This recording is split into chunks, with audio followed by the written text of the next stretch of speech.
मैं तो खुद एक एमबीबीएस स्टूडेंट हूँ, तो हमें इतनी छुट्टी मिलती नहीं है। मेरे को तो आए हुए 10 दिन ही हुए हैं अभी यहाँ पे। 10 दिन से मैं यहाँ पे हूँ, प्रचार कर रही हूँ और डोर टू डोर भी कर रहे हैं और मीटिंग्स भी कर रहे हैं। और जब हम डोर टू डोर प्रचार करते हैं तो हम सबसे पहले तो वो हम उनसे जब वोट मांगने जाते हैं तो वो अपनी प्रॉब्लम्स बताते हैं कि हमारे ये नहीं हुआ, ये नहीं हुआ, ऐसी बहुत सारी चीज़ें होती है। तो हम उनको यही समझाते हैं कि जो आज देश में जो विकास का कार्य होता जा रहा है, तो उसकी धीरे-धीरे सारे कार्य पूरे होंगे। जैसे कि आप केंद्र के कार्य देख सकते हैं। केंद्र के कार्य में गैस का सबसे पहले उज्ज्वला योजना और पीएम आवास योजना, कितने लोगों को लाभ मिल रहा है। तो केंद्र के कार्य सब धीरे-धीरे हो रहे हैं। ऐसा नहीं है कि केंद्र का कार्य रुका हुआ है। तो वो केंद्र का कार्य मेरे ताऊ जी ही करवा रहे हैं। बिल्कुल कैलाश जी की गारंटी ले रही हूँ। वो मोदी जी ही वो काम दे रहे हैं। मोदी जी का परिवार ही है। तो जो मोदी जी काम दे रहे हैं वो कैलाश जी इधर करवा रहे हैं। मोदी जी तो अब हर जगह आ नहीं सकते हैं, तो उन्होंने यहाँ से फिर कैलाश जी को चुना है, तो यहाँ का कार्य वो करवाएंगे। बहुत ही लंबा चौड़ा इलाका है। पूरे राजस्थान का सबसे बड़ा संसदीय क्षेत्र है बाड़मेर जैसलमेर बालोतरा। देखिए, हमारा ये होता है कि एक दिन पहले हम रात को बैठ के डिस्कस करते हैं कि कल इन गाँवों में जाएँगे। तो हम सुबह 8 बजे घर से निकल जाते हैं। 8 बजे घर से निकलते हैं कि जैसे हमने 2 दिन पहले किया था इधर शिव साइड का एरिया, गडरा, रामसर और गागरिया जो आस-पास के छोटे गाँव हैं, तो वहाँ बालोतरा से इधर जाने में ही 3-4 घंटे लग जाते हैं। तो उसके लिए घर से भी सुबह जल्दी निकलना पड़ता है और गाँव में भी हमने डोर टू डोर भी करा है और हमें मीटिंग्स भी ली है। तो वहाँ पे बहुत अच्छा रिस्पॉन्स मिला कि हम वोट मोदी जी को ही देंगे यहाँ। बिल्कुल भी नहीं, उन्होंने मैं बोल रही हूँ 3 4-5 दिन पहले घर पे आए थे, तो मैं मिली उनसे। तो इतनी जल्दी में थे कि वो खाना खाना भूल गए। सुबह मैं जब बैठी मैं कि मैंने खाना डाल के दे मैंने बोला ये लो खाना खाओ। मैंने बोला रात आपने खाना खाया था? तो कहे नहीं बेटा रात तो खाना खाना भूल गया।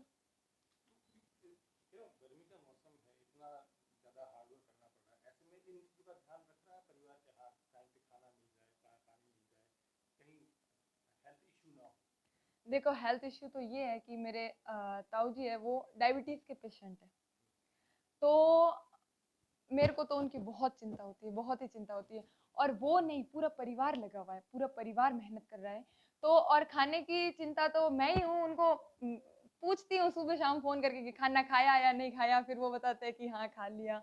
और एक और साथ में है चेतन जी, वो उनका पूरा ध्यान रखते हैं खाने का।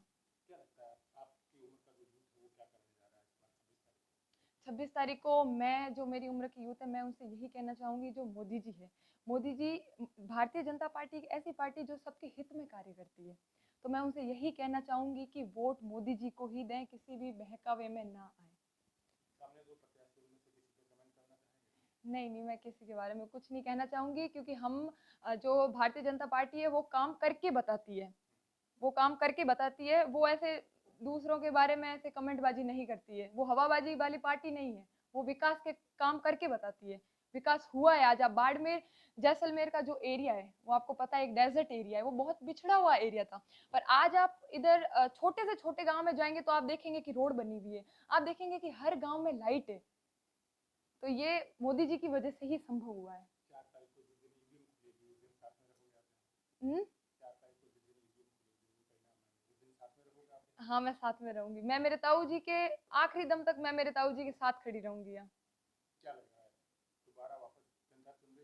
बिल्कुल जनता चुन रही है, जनता को कार्य दिख रहे हैं जो केंद्र के जो आप बताइए कि अब इधर कोई कार्य हो रहा है जैसे हैंडपंप का हो गया, जैसे कोई भी कार्य हो गया तो उसका श्रेय किसको मिलेगा? विधायक जी को, यहाँ के। पर जो केंद्र के कार्य जैसे रेलवे स्टेशन का कार्य हो गया, रेल के कार्य हो गए, एयरपोर्ट का कार्य हो गया, जो सड़कों का हो गया, पानी का हो गया, लाइट का हो गया, ये केंद्र का कार्य तो इसका श्रेय क्या कैलाश जी को नहीं मिलना चाहिए? बिल्कुल। हैंडपंप की वजह से तो क्या हो रहा है? क्या हो रहा है हैंडपंप की वजह से? बिल्कुल, अब सबको इलेक्शन लड़ने का हक है। हम मेहनत मेहनत कर रहे हैं और बाकायदा मेहनत कर रहे हैं। मोदी जी की मेहनत है वो काम आ रही है यहाँ। मेरी अपील यही रहेगी कि 26 तारीख को वोट मोदी जी को ही दें, कमल के फूल पर ही बटन दबाएँ और मेरे ताऊ जी को विजय बनाएँ।